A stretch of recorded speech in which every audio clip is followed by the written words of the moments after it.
El autismo, las relaciones de pareja y los mitos televisivos. Escuchemos las palabras del doctor Alberto Fernández Jaén. ¿Cómo me gustaría que mis pacientes con trastorno del espectro autista y deseo de pareja la tuvieran? Y con independencia de glamorizaciones, romantizaciones o glorificaciones del TEA, fueran queridos como son y como se merecen.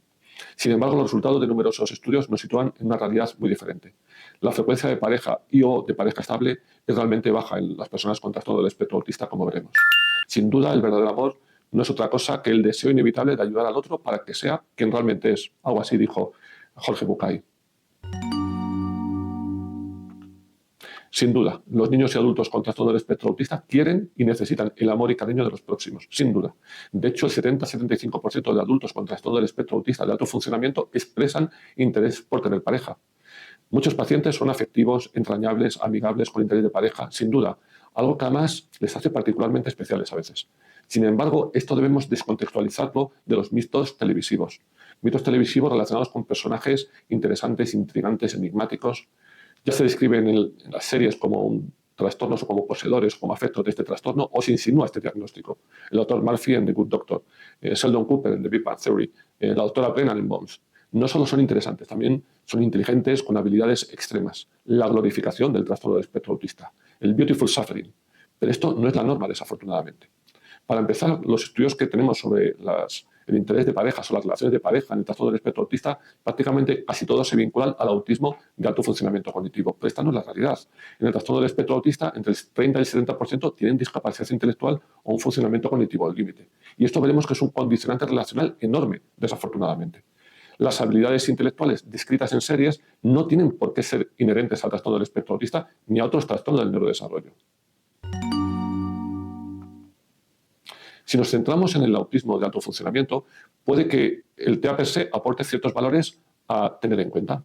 La sinceridad, la honestidad, la transparencia, la intensidad emocional, el amor profundo y sincero, la atención al detalle y a las rutinas en los propios detalles, la lealtad o fidelidad asociada a esta rigidez cognitiva, los intereses y conocimientos profundos de alguna materia, las rutinas o los rituales románticos, la literalidad, que puede ser poética en algún sentido, la sensibilidad sensorial. Sin embargo, no es generalizable. Hay que tener cuidado con caer en el sesgo de positividad. El trastorno del espectro autista per se no suele aportar muchas ventajas adaptativas en el terreno más afectivo, relacional o romántico.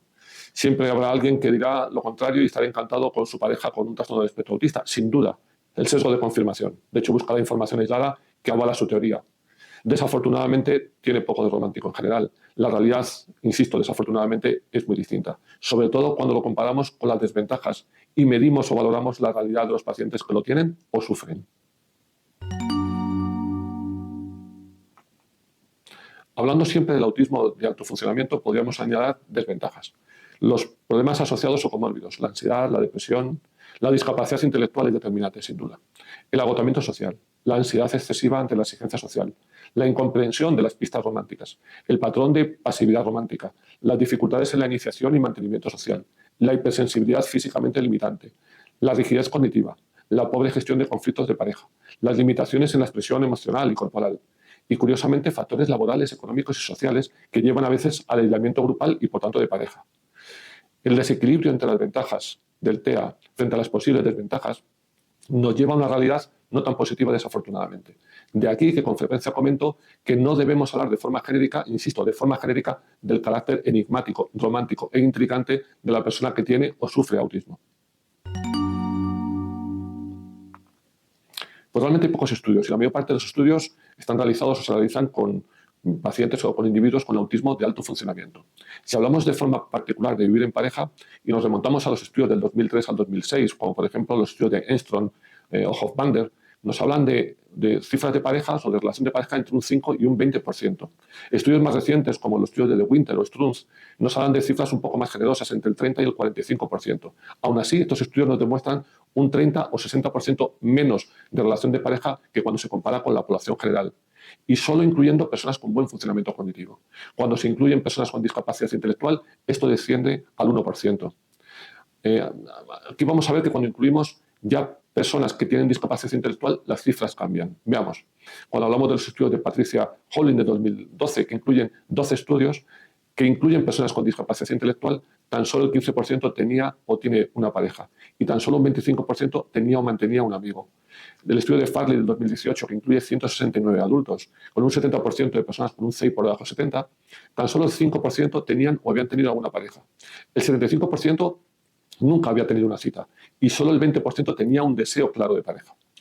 Si hablamos de más datos, el comportamiento afectivo efectivo está presente, según el estudio de Drury del 2019, tan solo en un 7%. Los divorcios son un 300% más frecuentes. La ausencia de deseo relacional, entre el 7 y el 17%, según Struth en el 2017, y hasta en el 67% cuando hay discapacidad intelectual incluida, como el estudio de Farley del 2018. O la presencia de la disforia de género, que puede ser un condicionante añadido, en un 600%, según el estudio de mayo del 2022. Estas cifras van a ser todavía peores si el CI es bajo o el diagnóstico del trastorno del espectro autista se realizó ya en la etapa infantil, según el metaanálisis de Mason del 2021. Resumiendo y con las evidencias científicas actuales en la mano, debemos recordar que el trastorno del espectro autista es un trastorno muy complejo, con alto impacto en las relaciones sociales en general, pero también en las afectivas o en las de pareja. Podríamos estimar incluso alguna ventaja en este aspecto, pero son muchas las desventajas adaptativas, a pesar del deseo de pareja.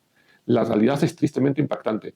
El 50% que tiene un CI límite o discapacidad, en ese grupo nos encontraremos pareja en tan solo un 1% de los casos. Y en el otro grupo encontraremos una menor probabilidad de pareja, un 30-60% menos que la media, con más incidencia de divorcios hasta un 300% cuando lo comparamos con personas que no tienen trastorno del espectro autista. Por este motivo, en este momento, no debemos banalizar el impacto social del trastorno del espectro autista. De forma general, banalizar, despatologizar, idealizar, incluso desmedicalizar, glamorizar, despsicologizar el TEA en su expresión más amplia, incluyendo casos graves, expone a los pacientes que lo tienen o lo sufren a la evitación de apoyos adaptativos o terapéuticos, que son absolutamente necesarios. Mientras estas cifras no cambien, es necesario el entrenamiento en las habilidades sociales y competencias afectivas de forma intensa. Es igualmente trascendental concienciar a la población de la realidad afectiva vinculada al TEA, huyendo indudablemente de ciertos mitos. Las personas con trastorno del espectro autista de alto funcionamiento desean tener pareja y los emparejamientos pueden ser sin duda satisfactorios para las personas con TEA y su propia pareja.